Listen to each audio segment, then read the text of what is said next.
This is IA Forward, your playbook for success as an independent insurance agent. Here to help you knock it out of the ballpark are your hosts, Shane Tatum and Tonya Lead. Welcome to IA Forward. Shane, can you believe that it's August already? I cannot. I guess I have such a good spouse and so many good people around me that I don't think about time. I know that's a big deal for a lot of people.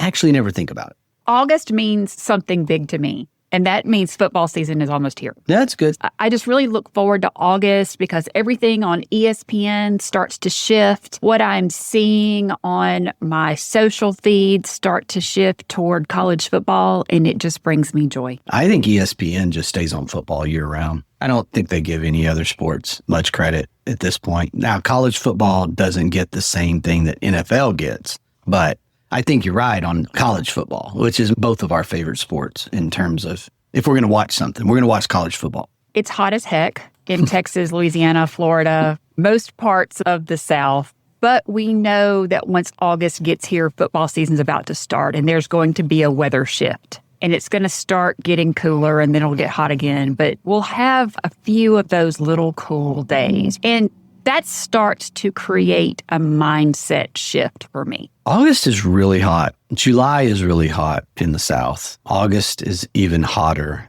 October can be absolutely lovely. It can be hot still, but it can also be incredible. And I think it's getting closer to October and you get in the middle of those conference games. It's not the blowout early September games. Of course, that's changing with the bigger conferences. We're getting games right out of the gate. 1st of September, you're getting Ohio State, Texas, first game of the year. It's changing a little bit. I don't know if that game's in Texas or not, but if that game's in Texas, it's going to be hot. If it's in Ohio, if it's in Columbus, then okay, maybe a little better. That first game, I don't know if it's an August date or a September date officially. It's August 30th. Surely they're not playing that game in Texas. It's at Ohio State. Okay, that makes more sense. And it's an 11 a.m. game. At least they're playing in Ohio. May not be as hot, shouldn't be as hot, obviously, is what it would be in the middle of Texas at the end of August. LSU has the 6:30 game that day at Clemson, which is my least favorite college team ever. And we're actually trying to decide if we want to go to that game or if we want to go to that Texas-Ohio State game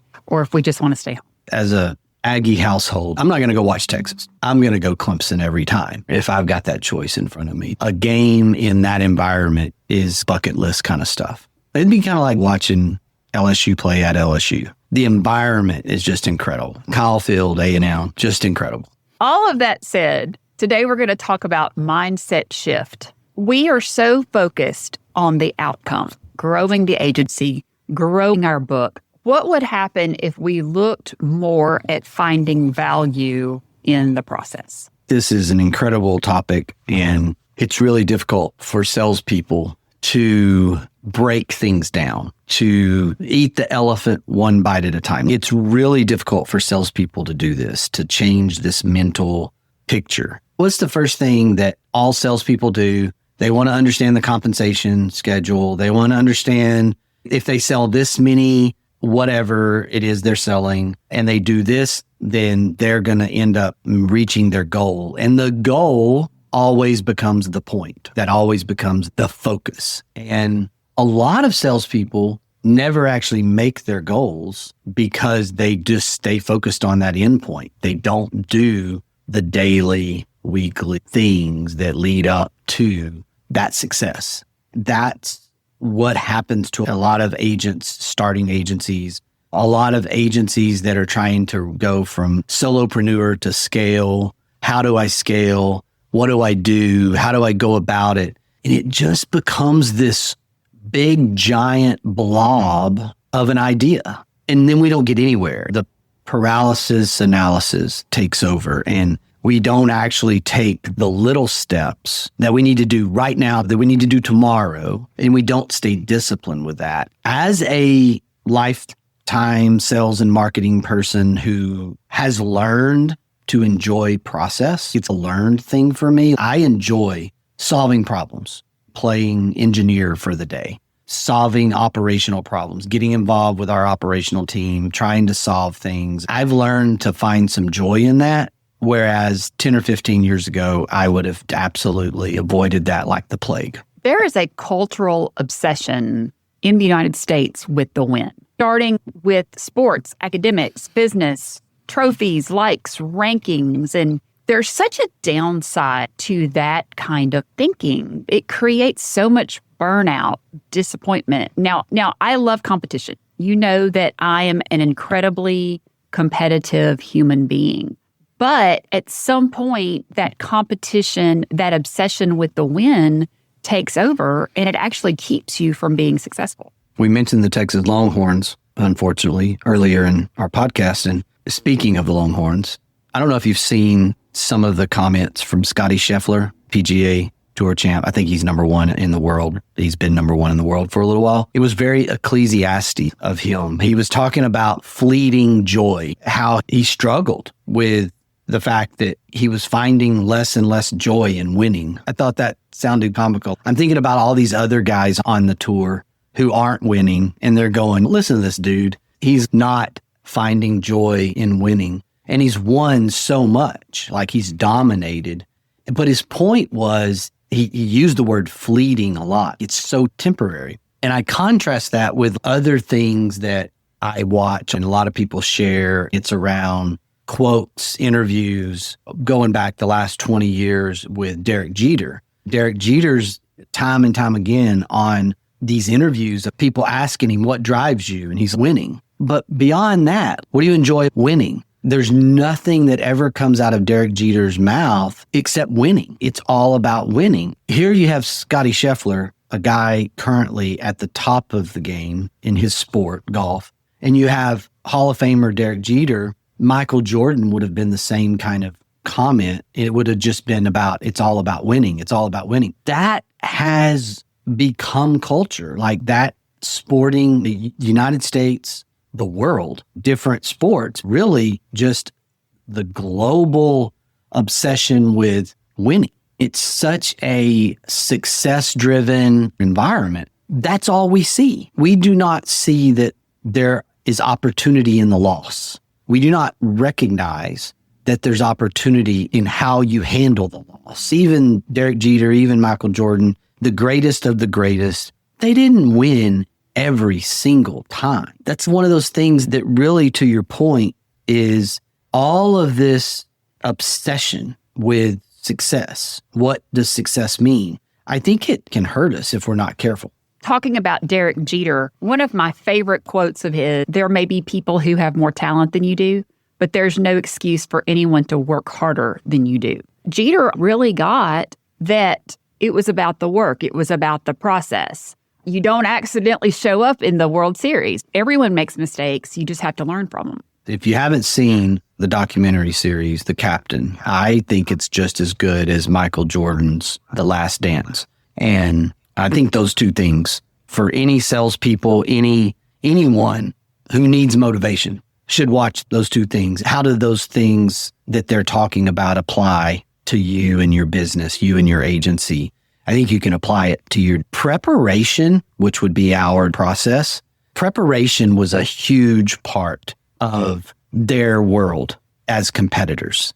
The relentlessness of the practice environment that Michael Jordan would talk about. Supposedly the greatest basketball game in history took place as an inter squad with the Dream Team. I think it was 1992, the Dream Team. And they just divided up the teams and they let them play. And the Olympic team coach, then the Pistons coach, Chuck Daly, was basically just this best basketball players in the world, 10 of them, I think maybe 12 of them, for an hour and a half, just went at each other.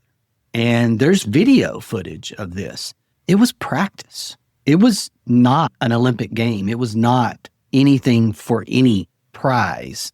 It was just pride, getting better, making you better. Jeter's the same way. He talks about times of losing the World Series or not making it to the World Series as being a huge motivator. He went immediately to work on getting back to winning the World Series the next year. It is the relentless effort of waking up every day and doing the little things doing the little things you have to do today, the little things you have to do this week. And I even hesitate to tell a salesperson the things you have to do this week.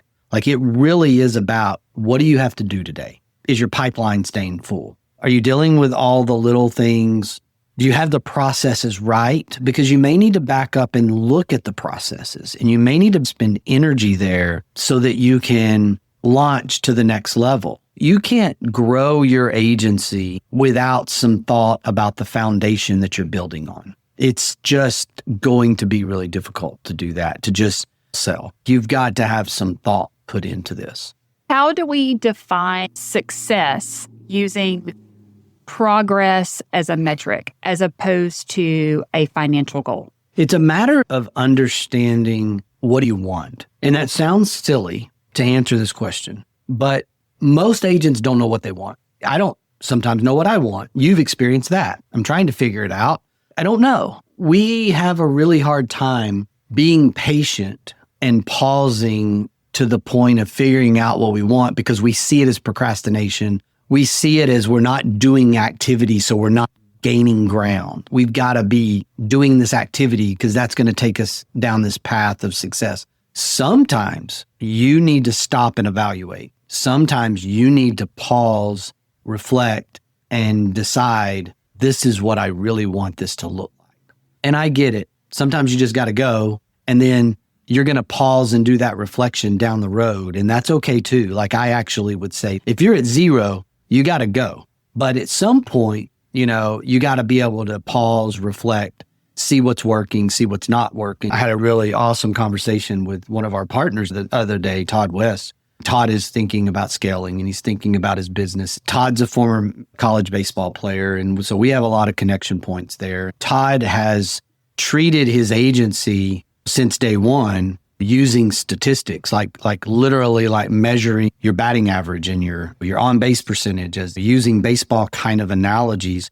And he's measured that as he's gone through the process. I think it's led him to a lot of success because he was able to measure and adjust. I would say it was pause, reflect, measure, adjust. He's gone through this process and continued to grow through it. And now that he is at this step where, do I want to go service center with my agency network? Do I want to go hiring people? Do I want everyone in the same office? Do I want fully remote, decentralized kind of environment? These questions don't sound like a lot of important stuff, but all of that is important. How are you as a personality? Can you manage someone? Honesty about yourself will help you make some of these decisions. And it's okay to say, I think I'm going to be a terrible manager, or I am a terrible manager. That doesn't mean you're not successful.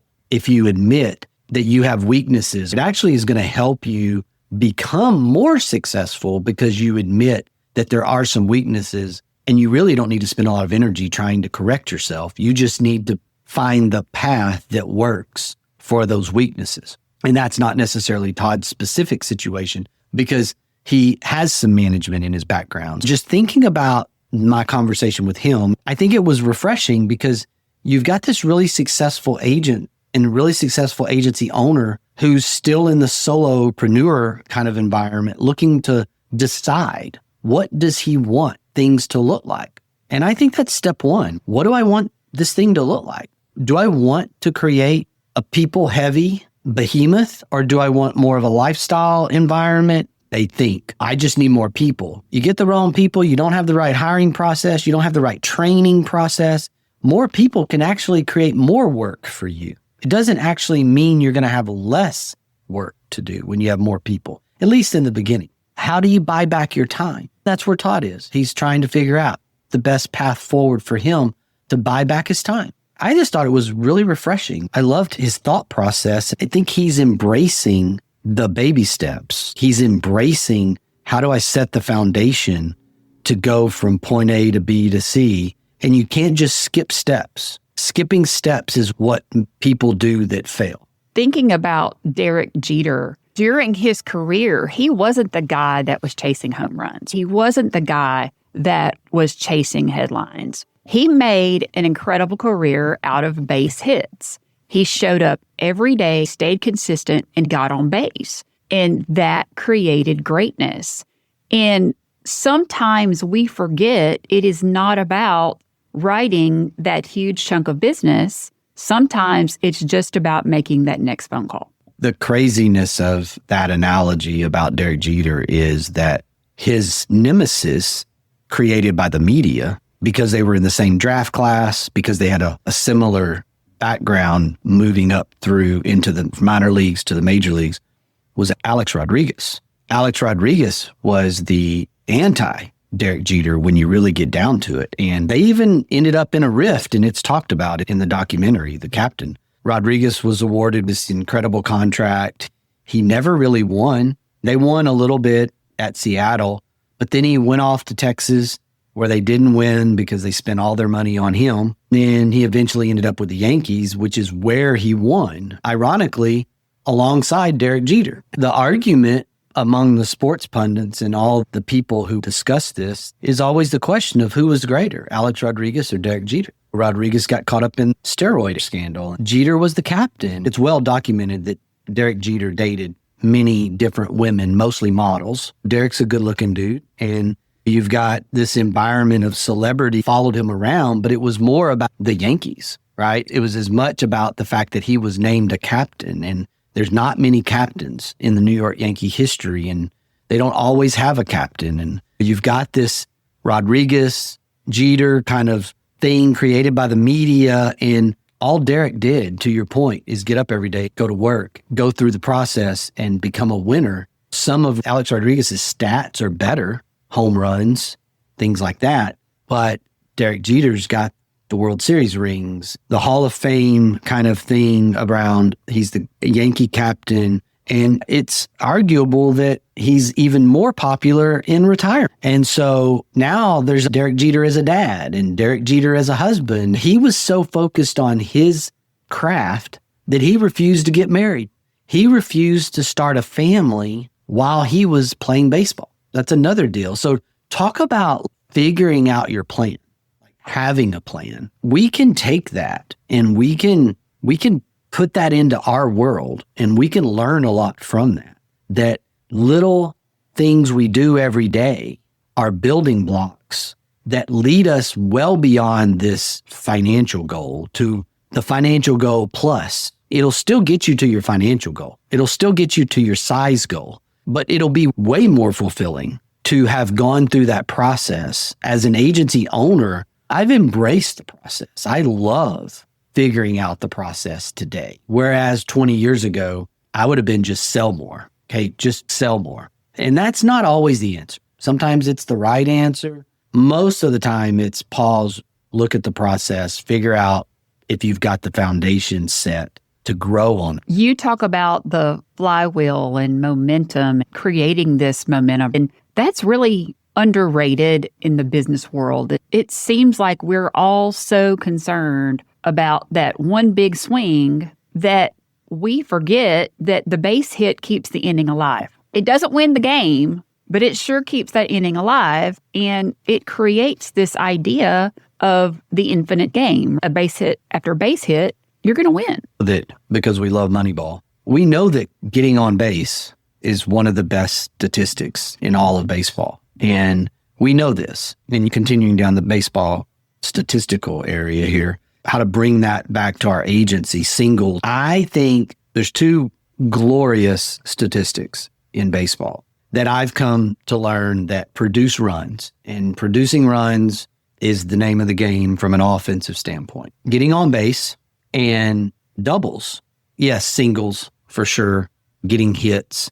But getting on base and being able to have a really good walk to strikeout ratio. And when you include doubles, you end up with this other statistic that's really good to go along with that slugging percentage. If you look at slugging percentage, exclude the Aaron Judges of the world, right? The guys that's going to hit 40 to 50 home runs every year. You got to exclude those guys from this conversation because we're just not those guys. Take the really incredible superstar 1%ers of the equation And let's just look at everybody else. You're going to come back to Jeter. Jeter was one of the most prolific doubles hitters in the game. He was also really good at walk to strikeout ratio. He put the ball in play. So he had some singles. He had a lot of walks. He got on base a lot.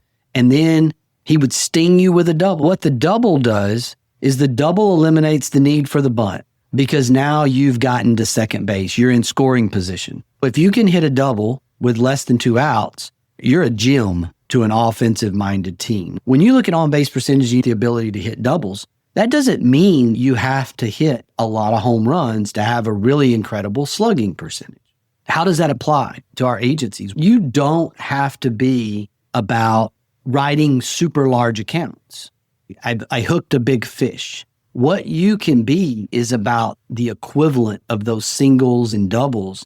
And that's why I see so many agencies going in the independent agency space today and being really strong personal lines agents, small commercial agents. And they're just doing this consistently with an automation mindset, the process. Their policy per customer ratio is going through the roof because they're getting more share of wallet, because they're doing this process day in and day out, and they're not getting bored with it. They're not letting that big prize get in their way. Some of these agency owners that I'm seeing, they're doing this to the tune of $500,000, $600,000, $700,000 a year in personal pre-tax income. They put that work in to lay that foundation. Look, I know big commercial producers, there's nothing wrong with that. We've had Charles Specht, and he's a big commercial guy, and I love commercial guys, and this isn't anti-commercial statement. Knowing that you've got this agency where losing a few accounts doesn't put a dent, and you're running a personal income range, $400,000, $500,000, $600,000 a year, doing it in an environment where you can go on multiple vacations, you've got the boutique feel about you, your customers love you. That's an incredible business. That was not built by looking at this goal out there. It was built day by day over the course of 4, 5, 6 years. And all of a sudden you look up and you're like, wow, this is pretty good. This is a really good business. I'm in a great spot. Unfortunately, those starting out look at that agent and go, I want to be that. But they forget to ask that agent, how did you get from 0 to the point you're at now? If you sit down and talk to one of those agency owners, you'll understand how much they enjoyed the process, or at least when they look back on it, they may not have enjoyed it in the moment, but when they look back on it, how much attention they put into the process from the first 0 to 4 years of building on that foundation. There's a coach travel club, softball club, and the coach posts a lot, and I still follow them, even though I've been out of that for a few years. He calls them crowd pleasers. He celebrates the girls that hit home runs over the weekend. Derek Jeter made a lot of money playing baseball, hitting singles and doubles, and being an incredible defensive player. And there's a lot to be said about that because he hit enough home runs. He hit some home runs, but home runs are crowd pleasers. They're more fun. And there's probably an equivalency there of this big rush of writing this high net worth account or this larger commercial account. And that's great if that's what you're going to focus on because you'll start enjoying the process of those accounts. There's also a lot of money to be made, a lot of financial goals to be met, and a lot of security to be created by hitting a lot of singles and doubles in the agency game. I see this happening over and over again within our agency network. Having a husband who is a deep sea fisherman, I see a lot of correlation to this because the idea of hooking the big fish, that's what everybody wants to do. When people come in to visit, they want to go out and get the big fish for the picture. They want to have this big giant snapper or this big giant tuna. And there's a rush to catching the big fish. And you've got to fight it, partner with somebody to get this fish in, and you get the picture. But that fish doesn't taste very good. The fish that you bring home to eat is not the big fish. Those fish are nasty. Yep. The fish that feed you are those little baby young fish, or those little medium-sized fish. Those are the ones that you really want to bring home, right? Now, they're not the picture fish, and you didn't get the rush from it. Those are the good ones. Those show hogs, those show goats. If you're a 4-H'er or FFA'er out there, same thing, big fish. If you're a big hunter, you understand this. The gigantic big deer, buck, the ones you've been tracking, gotten some age on them, they're not the best meat. And that's a great point of comparison. That big fish is not the best tasting fish. And I think that's a really good equivalency. I think it matters when you think about what do you want as an agency owner. That's step one to me. And I keep coming back to that. We don't do enough to figure out what we actually want our agencies to look like. There's a book called Raving Fans. One of the first things about this older marketing kind of book, sales book, is decide what you want. You don't have to look like everyone else, or you can look like everyone else. There's no shame in that. I've seen many agents leave the exclusive agency system and replicate in the independent agency world exactly what they did in the exclusive agency system. The difference is they did it with choice. They did it with multiple carriers and they did it with choice. That is really good. I even wrote a paper 20 years ago, internal paper, and here's what we need to think about doing. We've helped a lot of agents emulate that. There's not anything wrong with that idea of auto, home, small business. That idea is great. I think the better position in that idea is to be in the independent agency system and have choice for your consumers, for your clients. I think the downside that the exclusive model or the direct channel brings these days is that it's the one trick pony. It's the one offering. And that is not where society has gone in the world of Amazon, in the world of Walmart. It has not gone down this path that used to exist. Being a singles, doubles hitter versus a home run hitter, catching one big fish, unless it's a big bass classic type tournament, is not what wins. It's catching a bunch of 4 and 5 pounders. If you catch legal limit 3 to 5 pounders for a total of 5 fish, you're going to be in a really good position. It's the equivalent of hitting singles and doubles. Hitting a home run or a grand slam in a fishing tournament isn't going to win you much unless it's a big fish tournament, unless it's designed for that. Same thing applies to our agencies. The successful agents understand the process, know what they want, build the process to fit what they want, and then do that day in and day out until one day they look up and don't even realize it. That's my Todd West conversation. Dude, you're doing really good. You've killed it. You're in a really good place. And just realizing that you don't even realize it and you've made it. I think that's the most rewarding place, is to not even realize you've made it and you made it. That's a really cool situation to me. I'm going to leave us today with this quote from Derek Jeter. I always wanted to be remembered as someone who played the game the right way. Attitude's a choice. Make a great one. Bye, y'all. At the Integra Partner Network, we understand that carrier access is the key to your agency's success. That's why Integra offers direct access to top-rated personal and commercial carriers, ensuring your agency thrives in today's challenging market. And with our comprehensive resources, profit sharing and bonus opportunities, technology and peer support, all while you retain 100% of your book with no penalties to exit, Integra is ready to empower you and your agency to find sustained growth. Find your way to Integra. Visit IntegraPartnerNetwork.com today. That's IntegraPartnerNetwork.com.